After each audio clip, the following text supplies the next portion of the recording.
அடே OnePlus நீ இப்படி பண்ணுவேன்னு சத்தியமா நான் எதிர்பார்க்கலடா. போன வருஷம் 10 Pro வந்தப்போ உன் ஜோலி முடிஞ்சுன்னு நினைச்சேன். பட் இந்த டைம் சத்தியமா இதை நான் எதிர்பார்க்கல.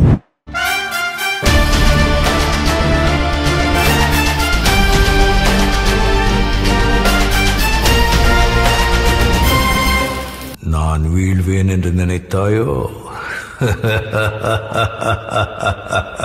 சீரியஸ்லி ரொம்ப நாள் கழிச்சு ஒரு ஈவெண்ட்டுக்கு போய் அவ்வளோ எக்ஸைட்டடா வந்தேன். 2 ஃபோனு, 2 TWS, ஒரு டிவி, ஒரு கீபோர்டு, ஒரு டேப், கடைசியா பாத்தீங்கன்னா ஒரு 5G ரவுட்டர் லான்ச் பண்றாங்க. இது எல்லாத்த பத்தியும் அடுத்தடுத்து வீடியோ வந்துட்டே இருக்கும். Wait and see. பட் இன்னைக்கு நம்ம டீடைலா பேச போறது OnePlus 11. சோ இப்போ அந்த OnePlus 11 பொறுத்தவரை நம்ம ஃபர்ஸ்ட் இம்ப்ரெஷன்லயே சொல்லியிருந்தோம் OnePlusக்கு இது ஒரு நல்ல கம்பேக்கா இருக்கும் அப்படின்னு. இருந்தாலும் மக்களுக்கு ரெண்டே கேள்விதான், இதுல ஏதாவது குறை இருக்கா? 57,000 ரூபாய்க்கு இந்த போனை வாங்கலாமா? இதுக்கு உங்களுக்கு ஆன்சர் வேணும் அப்படின்னா ஒவ்வொரு செக்மெண்ட் பத்தி பேசுறப்பையும் பாசிட்டிவ் நெகட்டிவ் சொல்லி அதுக்கு ஒரு ஸ்டார் ரேட்டிங் கொடுக்குறேன். அது ஒரு கிளாரிட்டி கொடுக்கும். அதுக்கான ஆன்சரும் உங்களுக்கு கிடைக்கும் நம்புறேன். யூசுவலி வந்து நம்ம ப்ராசஸர்ல இருந்து ஸ்டார்ட் பண்ணுவோம். இந்த டைம் வந்து ஸ்டோரேஜ்ல ஸ்டார்ட் பண்ணலாம். முதல்ல 16 GB RAM இருக்கு. இது 10 எக்ஸ்ட்ரா 12 GB விர்ச்சுவல் RAM போட்டு 28 GB RAM யூஸ் பண்ணிக்கோங்க அப்படின்றாங்க. எதுக்கு இவ்ளோ RAM அப்படின்ற கேள்வி நம்மளுக்கு வரும்ல. அது OnePlus என்ன சொல்றாங்க அப்படின்னா up to 44 அப்ளிகேஷன் வரையும் பேக்ரவுண்ட்ல வந்து நம்மளால யூஸ் பண்ணிக்க முடியுமா? இத நாங்க டெஸ்ட் பண்றதுக்கு என்ன பண்ணோம் அப்படின்னா நிறைய அப்ளிகேஷன் ஓபன் பண்ணி ரீசன்ட் அப்ளிகேஷன்ல வச்சு மல்டி டாஸ்கிங் பண்ணி பார்த்தோம். செம்ம ஸ்மூத்தா இருக்கு. ரீசன் LPDDR5X RAM இருக்கு, UFS 4.0 இருக்கு. RAM மட்டும் இல்லாம அந்த ரீடிங் ரைட்டிங் ஸ்பீடும் நல்லா இருக்கறனால அந்த ஆப் ஓபன் ஆறதா இருக்கட்டும், அந்த மல்டி டாஸ்கிங்கா இருக்கட்டும், எல்லாமே பாத்தீங்க அப்படின்னா செம்ம ஃபாஸ்டா இருக்கும். இதுக்கு RAM Vita அப்படின்ற ஒரு டெக்னாலஜியும் கொடுத்திருக்காங்க. இது என்ன பண்ணும் அப்படின்னா ஒவ்வொரு அப்ளிகேஷனுக்கும் எவ்வளவு RAM வேணும் அப்படின்றத அலோகேட் பண்ணி அதுவே பாத்தீங்கன்னா நல்லா ஆப்டிமைஸ் பண்ணி செம்ம ஸ்மூத்தா கொடுக்குமா. இப்போ எக்ஸாம்பிளுக்கு நம்ம கேமரா யூஸ் பண்றோம், அதுக்குன்னு தனியா ஒரு 500 MB வந்து அலோகேட் பண்ணிரும். மிச்சதான அப்ளிகேஷன் பேக்ரவுண்ட் ரன் ஆகிட்டு இருக்கப்ப RAM அதிகமா கன்சியூம் பண்ணுது அப்படின்னா கேமரா யூஸ் பண்றப்ப பாத்தீங்கன்னா ஹேங் ஆகாத அளவுக்கு அந்த RAM அதுக்கு மட்டும் யூஸ் பண்ற மாதிரி ஆப்டிமைஸ் பண்ணிருப்பாங்க.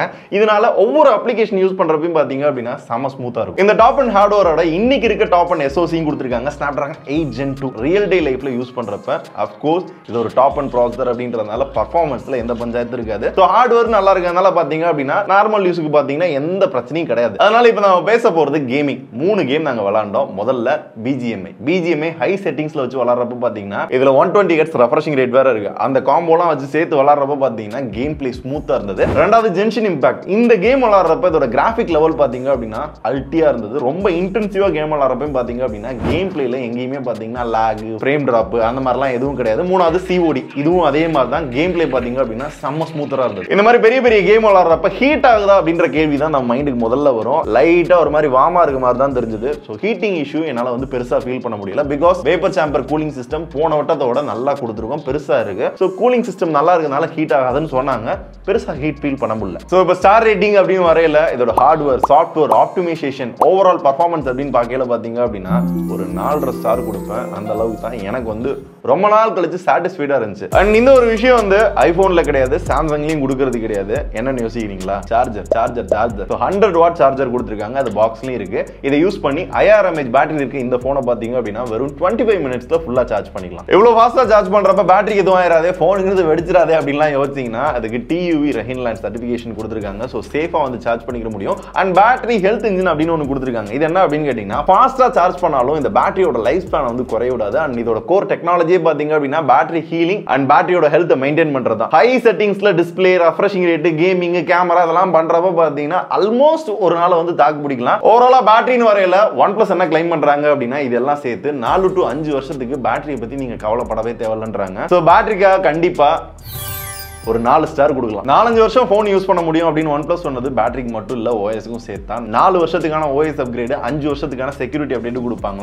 Oxygen OS 13 மேல Android 13 கொடுத்திருக்காங்க. Android 17 வரையும் அப்டேட் வரும். நிறைய பிராண்ட்ல 1 வருஷம் 2 வருஷத்துக்கு தான் சாஃப்ட்வேர் அப்டேட்லாம் கொடுப்பாங்க. இவங்க 4 வருஷம் அப்படின்றது பெஸ்ட். UI பார்க்கிறதுக்கு, யூஸ் பண்றதுக்கு, அதோட ஐகான்ஸ் எல்லாமே of course அதே மாதிரி தான் இருக்கு. பட் செட்டிங்ஸ்ல போய் பாத்தீங்க அப்படின்னா ஸ்பெஷல் ஃபீச்சர் அப்படின்ற ஒரு புது ஆப்ஷனே இருக்கும். இதுக்குள்ள போய் பாத்தீங்க அப்படின்னா நிறைய கொடுத்திருக்காங்க. கிட்ஸ் மோட் இருக்கு, அதே மாதிரி ஸ்மார்ட் ஸ்லைட் பார் அப்படின்னு ஒன்று கொடுத்திருக்காங்க. சிம்பிள் மோட் அப்படின்னு ஒன்று இருக்கு. ஈவன் யூடியூப்ல ஏதாவது வீடியோ ப்ளே பண்ணிட்டு இங்க ஒரு ஆப்ஷன் இருக்கு, இதை எனேபிள் பண்ணிட்டு போனை லாக் பண்ணிட்டோம் அப்படின்னா யூடியூப் பிரீமியம்ல கிடைக்கிற ஃபீச்சர் அதை அப்படியே பாத்தீங்கன்னா பேக்ரவுண்ட்ல ப்ளே ஆகுது. இந்த மாதிரிலாம் நிறைய ஃபீச்சர்ஸ் பாத்தீங்கன்னா இதுல ஆட் பண்ணிருக்காங்க. யூஸ் பண்றதுக்கும் பழைய OnePlus போன்ல யூஸ் பண்றப்போ ஒரு ஸ்மூத்னஸ் ஃபீல் ஆகும்ல, அந்த ஸ்மூத்னஸ் வந்து லைட்டா ஃபீல் ஆகுது. ஆனா கம்ப்ளீட்டா இருக்கு அப்படின்னு கேட்டீங்கன்னா கம்ப்ளீட்டா இல்ல. இதையும் அப்படியே பழைய மாதிரியே பிடிச்சி அப்படியே ஏறி வந்துட்டாங்க அப்படின்னா என் மனசுக்கு கொஞ்சம் ஆறுதலா இருக்கும். ஏன்னா நானும் ஒன்ஸ் அப்பான டைம் ஒரு பெரிய OnePlus ஃபேன். அப்பெல்லாம் வந்து OnePlus போன் அப்படின்னாலே ஒரு பயங்கர கிரேஸ் இருக்கும். அந்த ஸ்மூத்னஸ், அந்த க்ளீன் யூஏ அதுக்காகவே பாத்தீங்க அப்படின்னா அந்த போனை நான் யூஸ் பண்ணுவேன். லைட்டா மிக்சிங்லாம் ஆனதுக்கு அப்புறம் அதை அப்படியே தூக்கி போட்டேன். அதுக்கப்புறம் யூஸ் பண்ணல. ரொம்ப நாள் கழிச்சு இதை யூஸ் பண்றப்ப பாத்தீங்க கண்டினியூவா யூஸ் பண்றப்ப பாத்தீங்க அப்படின்னா அந்த ஸ்மூத்னஸ் ஃபீல் ஆகுது. ஸோ அதுக்காக 3 வச்சுக்கோங்க. டிஸ்பிளே ஒரு கர்வ் டிஸ்பிளே. எத்தனை பேர் கர்வ் டிஸ்பிளே பிடிக்கும் தெரியல. கர்வ் டிஸ்பிளே பிடிக்கிறவங்க கையில் எடுக்கிறப்ப பாத்தீங்க அப்படின்னா ஒரு மாதிரி ஃபீல் குட்டா இருக்கும். யூஸ் பண்றதுக்கு பாத்தீங்கன்னா நல்லா இருக்கும். செம்ம ஸ்மூத்தான டிஸ்பிளே. 120 ஹெர்ட்ஸ் ரெஃப்ரெஷிங் ரேட் இருக்கு. LTPO 3.0 கொடுத்துருக்காங்க. அதாவது 1 ஹெர்ட்ஸ்ல இருந்து 120 ஹெர்ட்ஸ் வரையும் அதுவே பாத்தீங்கன்னா மாறிட்டே இருக்கும். இப்பதான் நான் நியூஸ் பேப்பர் ரீட் பண்றேன், ப்ரௌஸ் பண்றேன் அப்படின்னா அதுக்கு ஏத்தாப்புல ஹெட்ஸ் மாறுது பாருங்க. இப்போ ஏதாவது கேம் விளையாடுறேன், கேமரா யூஸ் பண்றேன்னா அதுக்கு ஏத்தாப்புல ஹெட்ஸ் மாறும். ஸோ தேவைக்கு ஏத்தாப்புல அந்த ஹெட்ஸ் மாறிட்டே இருக்கனால பாத்தீங்க அப்படின்னா நம்ம அந்த பவர் கன்சப்ஷனே பாத்தீங்க அப்படின்னா பெட்டரா இருக்கும். 1300 நெட் பிரைட்னஸ் கொடுத்துருக்காங்க. ஸோ ஓவராலா கலர்ஸ், பிரைட்னஸ் எல்லாமே பாக்குறதுக்கு பாத்தீங்க அப்படின்னா டாப் நாச்சா இருக்கும். ஒரே பஞ்சாயத்து E4 பேனல் யூஸ் பண்ணிருக்காங்க. காஸ்ட் கட்டிங்காக அதெல்லாம் தூக்கி இருக்கோன்றாங்க. பட் லேட்டஸ்டா கொடுத்துருக்கலாம். ஸோ நீங்க ஒரு படம் பாக்குறப்ப டால்பி விஷன்ல நல்ல கலர்ஸோட மட்டும் பார்க்காம ஆடியோ எஃபெக்டோட சேர்ந்து பார்க்கணும் அப்படின்றதுக்காக டால்பி அட்மாஸ் சப்போர்ட்டும் கொடுத்துருக்காங்க. ஸ்பீக்கர்லயும் கேட்கும். நம்ம ஏதாவது ஆடியோ ப்ராடக்ட் யூஸ் பண்ணோம் அப்படின்னா அதுலயும் கேட்கும். சவுண்டு மிரட்டிட்டாங்க. ஸ்டீரியோ ஸ்பீக்கர் கொடுத்துருக்காங்க. OnePlus என்ன கிளைம் பண்றாங்க அப்படின்னா சாதாரண ஒரு லேப்டாப்ல இருக்க சவுண்ட் வந்து இந்த போன்ல கிடைக்கும். அந்த அளவுக்கு நாங்க வந்து யூஸ் பண்ணிருக்கோம் அப்படின்றாங்க. நாங்களும் கேட்டு பார்த்தப்ப செம்ம லவுடு, கிளாரிட்டி, அதோட பேஸ் எல்லாமே பாத்தீங்கன்னா சூப்பரா இருந்தது. ப்ரொடெக்ஷனுக்கு பாத்தீங்கன்னா டிஸ்பிளேல கார்னிங் கோரில்லா கிளாஸ் விக்டர்ஸ் கொடுத்துருக்காங்க. அதனால ஒரு 3 கொடுத்துடலாம். ஆனா சவுண்டுக்கு 4.5 கண்டிப்பா கொடுக்கலாம். சவுண்ட் சூப்பரா இருக்கு. கேமரா 3மே சூப்பர் சென்சார் கொடுத்துருக்காங்க. 3மே சோனி சென்சார். ஒரு மெயின் கேமரா, ரெண்டாவது ஒரு வைட் ஆங்கிள், மூணாவது ஒரு டெலஃபோட்டோ. மெயின் கேமரால எடுக்கிற போட்டோஸ் பாத்தீங்க அப்படின்னா டீடைல் நல்லா இருக்கு. 50 மெகா பிக்சல் மோட் ஆன் பண்ணி எடுக்கிறப்ப பாத்தீங்க அப்படின்னா இன்னும் கிளாரிட்டி வந்து பெட்டரா இருக்கு. இந்த 50 மெகா பிக்சல் மோட் வந்து யூசுவலா மெயின் கேமரா கொடுப்பாங்க. அல்ட்ரா வைட் இருக்காது. இங்க அல்ட்ரா வைட்லயும் அந்த மாதிரி ஆன் பண்ணி எடுக்கிறப்ப பாத்தீங்கன்னா அல்ட்ரா வைட் போட்டோமே பாத்தீங்கன்னா கிளாரிட்டி வைஸ் பாத்தீங்கன்னா இன்னும் நல்லா இருக்கு. 3 கேமரால எதுல எடுத்தாலும் டைனமிக் ரேஞ்ச் பாத்தீங்க அப்படின்னா சூப்பரா இருக்கு. பர்టిక్యులர்லி இந்த போட்டோ பாருங்க. என் பின்னாடி வந்து வானம் இருக்கு. உச்சி வெயில்ல நின்னு போட்டோ எடுத்துக்கிட்டு இருக்கேன். எங்கேயுமே ஒரு மாதிரி பிசிறு தட்டுற மாதிரிலாம் இல்ல. அன்யூஷுவலா வைட் ஆங்கிள் போட்டோஸ் அப்படின்னு எடுத்துக்கிட்டாலே அந்த மொபைல் கேமரால வந்து அந்த அளவுக்கு கிளாரிட்டி இருக்காது. 60,000 ரூபாய்க்கு போன் வாங்கினாலும் இங்க நல்ல சென்சார் கொடுத்துருக்கனால பாத்தீங்க அப்படின்னா கிளாரிட்டி வைஸ் வைட் ஆங்கிள் நல்லா இருக்கு. ரீசன்ட் டைம்ல நான் யூஸ் பண்ண பிளாக்ஷிப் போனா இருந்தாலும் சரி, நார்மல் போனா இருந்தாலும் சரி, போர்ட்ரேட் போட்டோல OnePlus எனக்கு ரொம்ப பிடிச்சிருக்கு. போட்டோஸ்லாம் பாருங்க இந்த போன்ல எடுத்த மாதிரியா இருக்கு. லைட்டா ஏதோ DSLR எஃபெக்ட் வந்து கொடுத்துருக்காங்க. கரெக்டா கட் பண்ணி பிசிறே இல்லாம டெப்த் மேப்பிங்லாம் பண்ணி அந்த பிளர் எஃபெக்ட் பாத்தீங்க அப்படின்னா அப்படியே ஒரு DSLR ஃபீலுக்கு வந்து லைட்டா கொடுத்தது.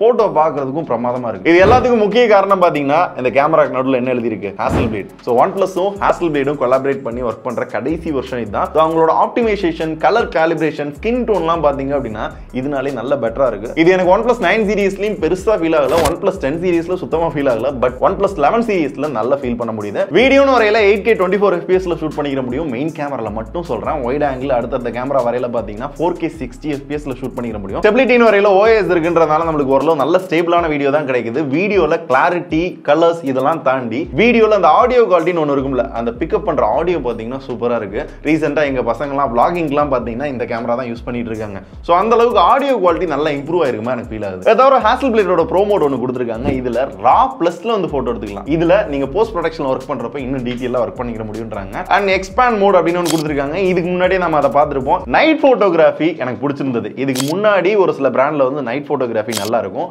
அதை கம்பேர் பண்றப்ப நல்ல கம்பீட் பண்ற மாதிரி டீடைல்டாவும் இருக்கு. பெருசா நாய்ஸ் இருக்கு அப்படின்னு ஃபீல் ஆகல. நைட் வீடியோகிராஃபில மட்டும் லைட்டா நாய்ஸ் இருக்கு. போர்ட்ரேட் வீடியோ நல்லா இருந்துச்சு. சில இடங்கள்ல பிசிறு தட்டுற மாதிரி இருந்துச்சு. அந்த எஃப்எல்ஏ வந்து கொஞ்சம் கூட்டி வைக்கிறப்ப பாத்தீங்க அப்படின்னா அந்த பிசிறு இல்ல. கேமரா எல்லாமே நல்லா இருக்கு, சூப்பரா இருக்கு, அது இதுன்றியே. அப்ப எதுவுமே நல்லா இல்லையா அப்படின்னு கேட்டீங்கன்னா ஒரு விஷயத்தை பத்தி நான் இன்னும் பேசவே இல்லை. யாராவது கவனிச்சிங்களா?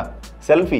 அதே 16 மெகா பிக்சல் செல்ஃபி கேமரா பல வருஷங்களா யூஸ் பண்ற அதே சென்சார் தான் யூஸ் பண்றாங்க. 1080p 30 fps தான் ஷூட் பண்ண முடியும். நார்மலான செல்ஃபி போட்டோஸ் தான் கிடைக்கும். வீடியோமே பாத்தீங்க அப்படின்னா ஓகேவா தான் இருக்கு. ஏன் இந்த சென்சாரை இன்ன வரையுமே மாத்த மாட்டாங்கன்றது சத்தியமா எனக்கு புரியல. அதே மாதிரி சில நேரங்கள்ல போட்டோ எடுக்கிறப்ப பாத்தீங்க அப்படின்னா ஆப்ஜெக்ட்டை சுத்தி வெள்ளையா ஏதோ ஒன்று கிரியேட் ஆகுது. இது OnePlus 9 காலத்துல இருந்தே நான் பாத்துக்கிட்டு இருக்கேன்.